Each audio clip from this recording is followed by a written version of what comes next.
อืมมาครบวงพี่น้องนะวงกบเนาะ1 2 3 4 5 6วงพี่น้องเนาะมาครบแล้วเฮ้ยมันเป็นอันนั้นบ่นี่อ๋อเป็นแม่เหล็กเนาะแม่เหล็กดูดเนาะ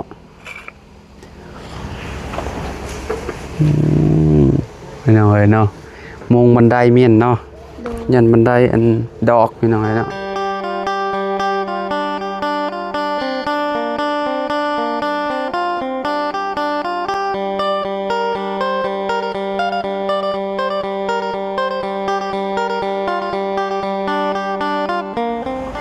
กราบสบายดีสวัสดีพ่อแม่พี่น้อง FC เบิร์ดสุขูสุคนเนาะบ่ว่าสิอยู่ในและกระต่างประเทศเด้อพี่น้องเด้อเนาะมาพบมาพ้อกันกับเฮาคือเก่าคือเดิมเนาะพี่น้องเพิ่มเติมคือทรายกับหินมาเป็นที่เรียบร้อยแล้วพี่น้องเนาะพอดีว่าเว้ากันไว้เมื่อวานนี่กับบ่าวเพิ่งพี่น้องเนาะว่าสิสั่งแห่สั่งทรายมาพี่น้องเนาะมาเทกองตารางเนาะทางเฮือนน้องใจดีเพิ่นแหละพี่น้องเนาะเว้ากันไว้เมื่อวานนี้เนาะแล้วก็ตกลงราคาสร้างเนาะพี่น้องเนาะทางเฮานี่คือเฮาสิจ่ายค่าสร้างให้ทางบ่าวเพิ่งเพิ่นสร้างอุปกรณ์มาพี่น้องเนาะเป็นพวกแห่พวกทรายเนาะแล้วก็ปูนพี่น้องเนาะคันว่ามันบ่พอจังได๋ก็สิได้เอามาเพิ่มพวกปูนเนาะพี่น้องเนาะเอาไปเบิ่งไปชมน้องกันพ่อแม่พี่น้องเนาะผู้แหละอยู่ทางเฮือนน้องใจดีผู้แหละเนาะบ่ฮู้ว่าเพิ่นพากันเฮ็ดหยังอยู่ตอนนี้พี่น้อง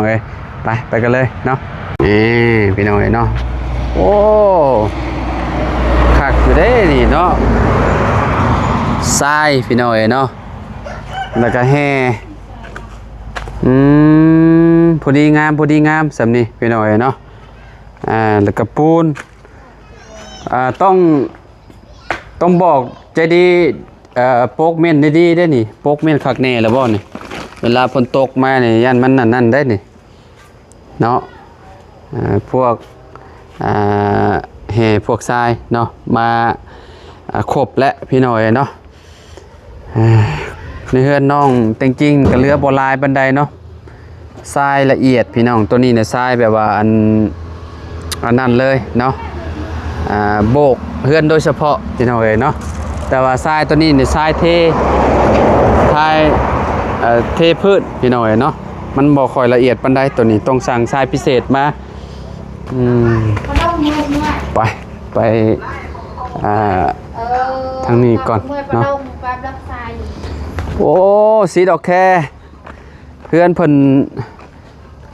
ใส่อันนั้นแล้วพี่น้องเนาะมุ้งอันนั้นป๊าดต่อขักแล้ววันนี้เนาะพวกพี่น้องสร้างเป็นกำลังสิมุงบนบันไดทางขึ้น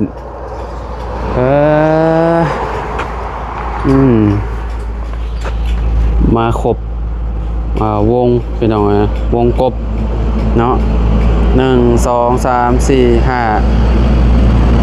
6วงพี่น้องเนาะมาครบแล้วพี่น้องเนาะแล้วก็ทางเข้าพี่น้องเนาะทางเข้าเนาะ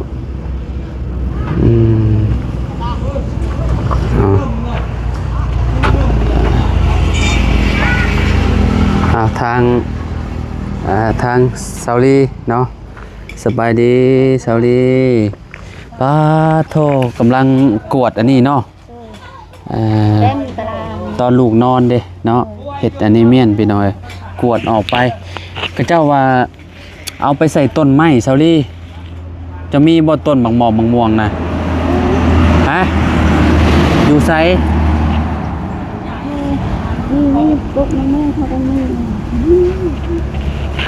ต้นมะม่วงเซากงมีผู้โมเดลเมนของตัวเองโอ้คะแนนว่าคะแนนว่าเจ้ามีน่ะเจ้าเอาไปใส่ต้นบางหมอกบางมีหรือว่าต้นไม้อันที่กินหมากนะเอาไปกวดใช่ให้มันเป็นฝุ่นเด้เป็นพุยเด้ของปุงมีก็ซ้ำเงินของเจ้าคือบ่เอาไปใช้ซะ บ่มีเวลาแบบว่าลูกแอบเดี๋ยวนี้เฮ็ดไว้แบบเวลาลูกนอน อะเดะนอนติ และนอนก็ พุ่นน่ะ เฮ็ด นอนอยู่พุ่นจะน้อยตื่นมาเลยงอแงได้เนาะ ยากลูกเด้ ยากเลยได้นำอะเดะนี่ยอมหับเลยพี่น้องเนาะแบบว่าเวลาแม่เพิ่นอยู่แล้วเพิ่นมักแอบแม่เพิ่นนั่นน่ะบ่มีเวลาเฮ็ดเลยเด้ต้องเจียดเวลาอันเฮ็ดพี่น้องเนาะเนาะวงกบวงอันนี้มาเรียบร้อยเนาะวงอันเข้าห้องนอนพี่น้องเนาะวงหน้าต่างกับวงอันนี้เนาะวงห้องของซาวลีกับลูกสาวพี่น้องเนาะกวดเม่นมาเอิ้นก็เจ้าอันน่าสิเฮ็ดอันนี้พี่น้องเนาะทางสร้างเพิ่นน่าสิปรับพวกดินพวกหยังนี่แหละกล้องตารางเฮือนน้องใจดีเพิ่นนี่แหละพี่น้องเนาะไม้พาชลานี่เพิ่นใส่ไปจักตับระบุนี่เบิ่ง1 2 3 4 5 6 7 8 9 10 11 12 13 14 15 16 17 18 19 20ใส่ไป3ตับเลยโอ้ใส่ไปหลายเติบเลยพี่น้องเอ้ยเนาะเบิ่งครั้งแล้วบ่น่าสิพอคิดว่าซาวลีเอ้ยเนาะต้องซื้อมาเพิ่มอีกแหละต้องแอมเบิ่งก่อนแหละพี่น้องเอ้ยเนาะคันว่าบ่พอก็จังว่ากันพวกอันนั้นก็เจ้ามาจักโมงน่ะอันเพื่อจะอ้อม บ่นั่นน่ะ สร้าง ทรายน่ะทรายกับหินน่ะ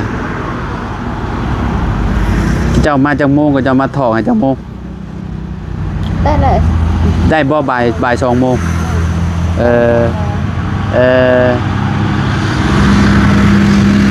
พี่น้องก็เจ้าว่าไว้เมื่อวานเนี่ยว่าให้เทไว้อยู่หันเนาะบอกเพิ่นไว้พี่น้องเนาะถ้าเทไว้อยู่หม่องนี้ยันแบบเวลาฝนตกผ้าลงแล้วยันมันไหลไปเบิดไปนำหน้าโอ้ยเสียเงินละละแหละพี่น้องเนาะก็เลยพากันเอาไว้อยู่เฮือนนั้นน้องอันนั้นพี่น้องน้องใจดีเพิ่นพุทธเนาะ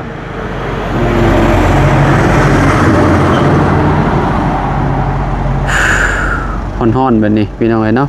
ใครกับมุดมือ แม่นบ่ ไว้แป้น เจ้าคือบ่เอาไม้แป้นน่ะกวดไม้แป้นอันน่ะสีใหญ่ๆนี่กวดเอา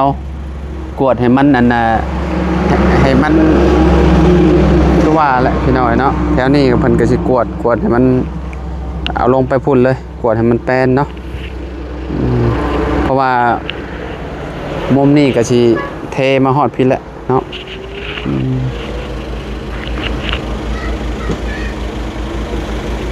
ไปเบิ่ง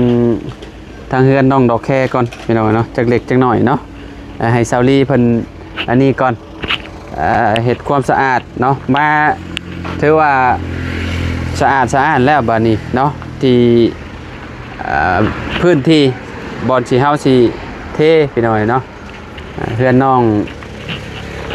ใจดีเพิ่นพี่น้องเนาะวงกบก็โอ้งามๆเลยพี่น้องเนาะคักอยู่ในการอยู่โอ้ดอกแค่มาเบิ่งดูวงกบนี่คักอยู่บ่นี่งามเนาะโดยสวัสดีน้องสวัสดีเด้อโดยคักอยู่เนาะโดยงามหน้าต่าง2 บานพี่น้องเนาะถือว่างามๆเลยนี่ส้มอันนี้ใน1บ่แม่นอันนี้1อยู่นี่1อยู่หัน1แล้วก็อยู่1อยู่ห้องนอนน้องใจดี1 2 3 4 5 6นี่อยู่นี่อยู่นี่อันนึงอยู่หันอันนึงแล้วก็อยู่ด้านหลังของน้องใจดีเนี่ย1แล้วก็2อยู่มองทางเฮือนเจ้าอะไรกับมุมนี่อันนึงแล้วก็มุมนั่นก็อันนึงคักเนาะแม่นจบบัดนี้เนาะก็มีกับนั่นแล้วกับวงยืนนั่นห้องนอนนั่นแล้วแม่นวงนั้นบ่ได้ใช้ใช่บ่มุมนี่น่ะคือใส่ลูกติงนี่ใส่ลูกติงแล้วก็มุมนี้ก็ใส่ลูกติงนี่ลูกติงยาวเลยนี่ยาวหมดเลย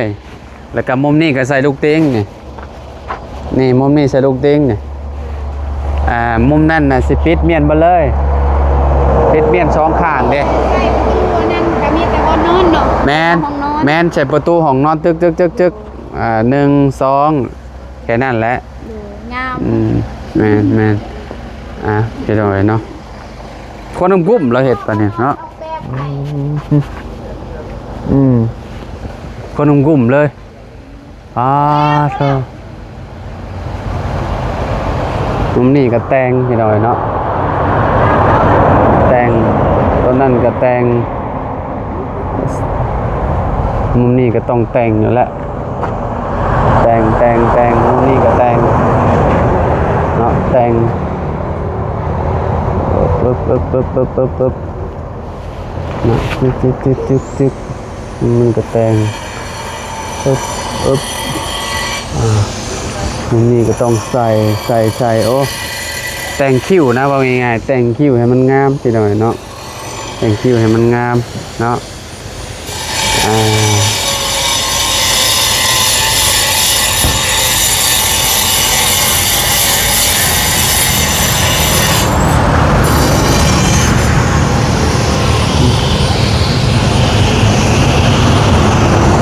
นั่นก็ต้องปิดไม่พาสลาโตด้านในหน่อยเนาะ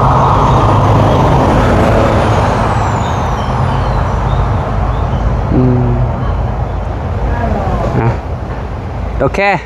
จะเบิ่งบันไดจะไปง่ายก็ได้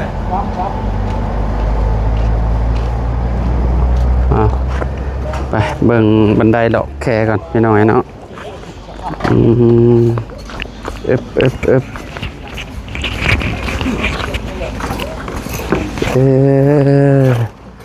โอ้สบายดีเด้อหัวหน้าสร้าง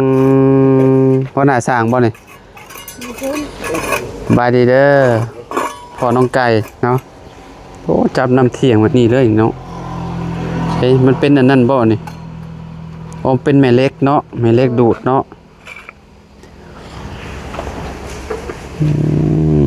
พี่น้อยเนาะมุงบันไดเมียนเนาะยันบันไดอันดอกพี่น้อยเนาะ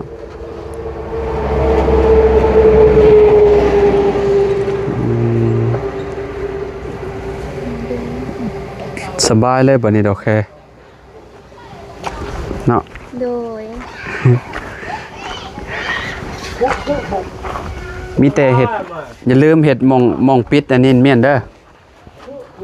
ว่าให้กับเจ้าแมนว่าให้กับเจ้าปิดให้แน่ว่าหมาเจ้ามักขึ้นเด้ปิดรอดนี่ใส่ประตูอันนั้นเนาะปิดเมียนเวลายามพ้นแล้วแบบเพิ่นสิหนีอันนั้นเด้นี่น้ำเด้มันชื้นเด้แถวนี้มันเปียกเด้เนาะ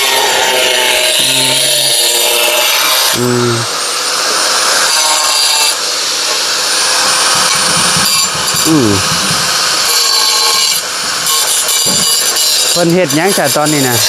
ปูกะโลยังบ่แล้วบ่ยังเลยเดียวค่อยว่าแล้วแหละสิยังเนาะเบิ่งอีกก่อนซะ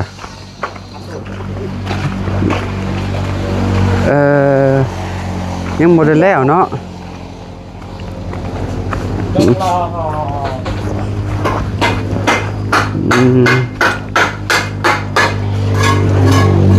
ยังบ่แล้วบ่ยังยังหน่อยเนาะใช่ป่ะ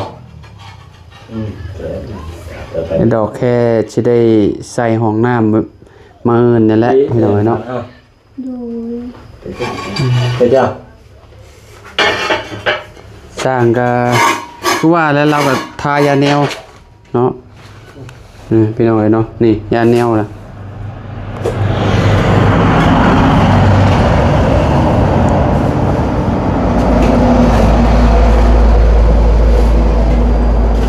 เมโต้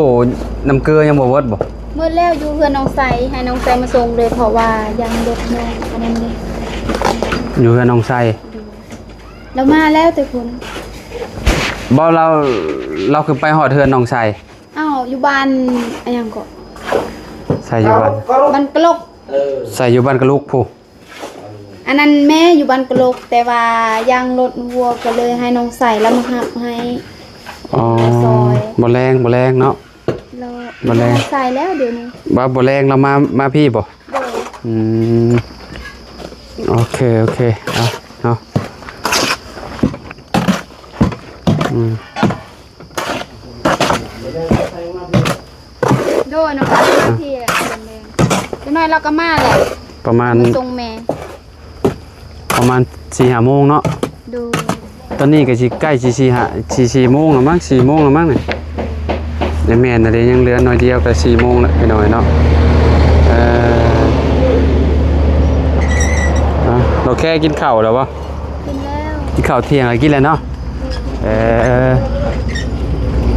เอาสร้างห้องหาเลยวันหน้าสร้างห้องหาแล้วประมาณอาทิตย์หนึ่งเราว่าอันนั้นพี่น้องก็ได้ใส่เม็นความเล่าแหละเนาะ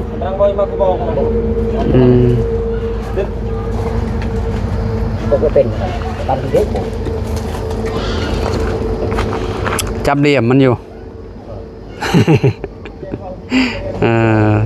เมื่อเอินพอแล้วนี่จึงจะได้มุงเนาะให้มันแข็งก่อนเนาะให้มันแน่นก่อน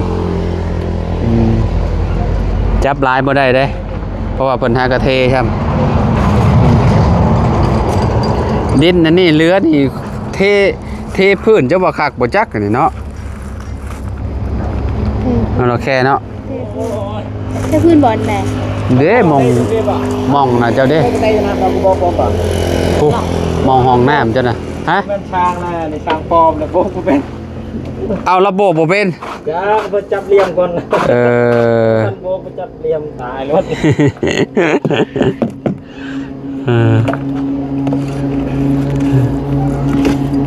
เราจะว่าเป็นช่างไม้บ่จัก มากระมังเนี่ย ได้มาแต่ไสอ่ะ บ้านลุงนั่นแหละมากับลุงเขา มากับลุงเจ้า แม่น ช้างมาแต่ใคร ช่างจำเป็นบ่จักเราก็ได้ สร้างจำเป็น เฮาเนาะเอาเรายังบ่ได้สาบจนเราก็จับเหลี่ยมแม่นก่อนแล้วเด้กินนี่เราจับเหลี่ยมแล้วว่าโบบ่เป็นเราว่าเราเอากินนี่ บอกเป็นบอกเลยดิ แม่นบ่เราโบบ่นี่นะ แม่นวะ ถ้าเจ้าป้าให้เราเฮ็ดแล้วก็เฮ็ดเลย ปูนกับบอกเป็นหนักปะแล้วปูน ให้เฮาสาบนี่เฮาก็สาบได้อยู่แต่ว่ามันบ่งามก็แบบว่าอันปลายมันแห้งแล้วเฮาก็คัดเคยไปเฮ็ดอยู่อันงานก่อสร้างนี่แต่แบบไปชั่วคราวหั่นไปเป็นเด็กผสมปูน แม่นแล้วพอก็คือกันแหละบ่ได้เป็นช้างแต่ว่าเพิ่นได้เฮ็ดอันใส่กะโลแล้วก็น้องชายเพิ่นเฮ็ดบ่เป็น เจ้าก็อันนั้นโบกเม่นท่าเราก็ได้มันแห้งแล้วก็มาปั่นเนาะบัดเลยตอนนี้มันอันนั้นเด้มันยังอันนี้ปั่นยังบ่ได้แล้วนี่มันแห้งจักหน่อยนี่ก็เอาก็ปั่นถ้าป้าให้มันแห้งก็ปั่นมันก็บ่อยากไปเนาะพี่น้องเอ้ยเนาะเคยอยู่ดอกเฮ็ดอันนี้นะแต่ถ้าเฮ็ดตัวจริงก็สิได้อยู่กับมันก็บ่งามหั่นน่ะมันก็บ่คือสร้างอาชีพก็สิประมาณนี้แหละ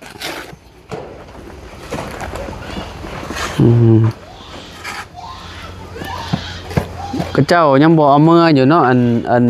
อันเครื่องปั่นเวียดน่ะเนาะไอ้พวกไอ้หมู่ปูนน่ะเนาะ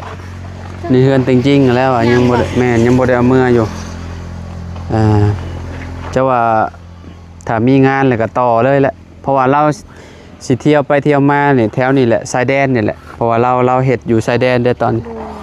ก็ได้มีงานอยู่นี่แล้วก็สบายเลยเราก็บ่ต้องเอาไปใช้หั่นน่ะ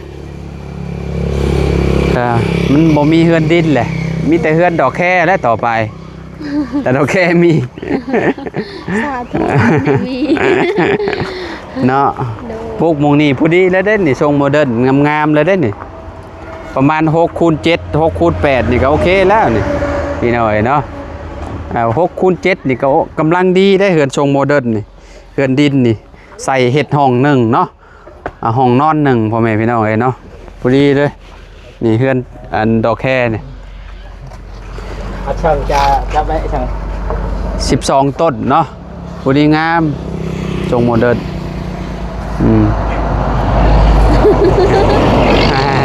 เป็นอะไรเนาะสำนี่ก็สำที่อยู่แล้วบัดนี้เนาะแบบว่าแป้งเลยได้พี่น้องเลยมันพ้นกับโบหัวเลยนอนกับโบคอยญาติไปได้แล้วบัดนี้เขาใส่หลอกไว้เลยบัดนี้มีกรมีอย่างเลยนะตะกี้ยังเราแวงว่าญาติอันโจรมางัดมาแงะเนาะแต่มันก็บอกมีดอกเนาะเพราะว่าเขาอยู่ตลอดเลยนะพี่น้องเนาะเขาอยู่มาเท่าไรปีแหละอยู่นั่นนี่เนาะได้น่ะโอ้ฮะเป็นว่าบ่เคยใช้นี่โบกน่ะเป็นเคยใส่เกียงเคยใส่ตัวอันอาทายบ่บ่เคยใส่บ่เคยใส่เกียงแบบนี้บ่ก็เจ้าห้องอีหยังนี่เพิ่นนั้นบ่ถนัดอยู่นี่นั่นตะเกียงกนัดตะเกียงโอ้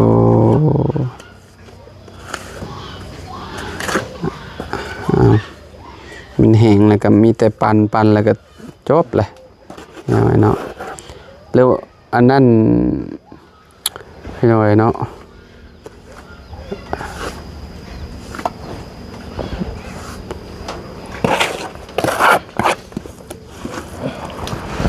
พี่น้อยเนาะก็ประมาณนี้แหละเนาะบันไดน้องดอกแค่ก็มาเอิญจึงขึ้นเหยียบตอนนี้ได้บ่ตอนบ่ได้ติมันยังบ่แห้งเด้เนาะมีแต่มาเอิญมีแต่บ่ให้นี่แหล้วเวลากับเจ้าสาบแล้วม้าเจ้ามักขึ้นไปนอนอยู่ทางเฮือนน่ะสิเพิ่นสิฝากห้อยไว้ได้แถวนี้เจ้าน้อยเพิ่นฝากห้อยไว้ได้นี่ไปอันนี้เลยมั้ยเรียบร้อยโลดอันนั้นว่าอันนั้นพร้อมนินบ่ดอกแค่เขียนวันที่ไว้พร้อมเ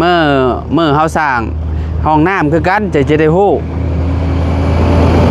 สร้างแล้วเมื่อวันที่หยังก็เขียนให้สร้างเขียนให้ก็ได้ทางอ้ายสร้างน่ะเขียนใส่อันนี้เมียนมันสิดูเฮาสิได้ฮู้ว่ามันสิอยู่ได้จักปีหั่นน่ะเนาะแบบว่าเพื่อลูกหลานจากเบิ่งห้องน้ำห้องนี้สร้างมาได้จากปีผู้ใหญ่สร้างให้จากปีแล้วยังประมาณนี้นะเนาะแล้วก็บันดุงบันไดนะเนาะ ค่อยนำมาเขียนไว้ได้เฮือนค่อยมาเขียนวันที่สร้างหยกเมื่อหยกคือกันก็เขียนคือกันเขียนไว้พี่น้องแบบว่าเฮาก็จะฮู้ว่าอายุการใช้งานมันสิดนจำได้นะเนาะโอเคจ้ะพี่น้องเนาะไปประมาณนี้แหละเนาะอัปเดตให้เบิ่งบันดุงบันไดห้องน้ำทางน้องดอกแค่เพิ่นทางอ้ายเพิ่นก็กำลังติดอันกะโลยังบ่สำเร็จพี่น้อยเนาะเพราะว่ามันก็ค่อนข้างสิยากแน่มองโค้งๆน่ะเนาะเอามาเอิ้นลองใส่งานนำกันเนาะขอใส่นำหน่อยเด้อโอเคไปป้าแล้วดอกแค่สบายดีเด้อสบายดี FC น้องพี่น้องเนาะขอบคุณหลายๆที่มาหับชมคลิปเด้อพี่น้องเด้อสำหรับคลิปนี้เอาไปแล้วพอกันใหม่อยู่ดีมีแห้งสบายดีพี่น้อง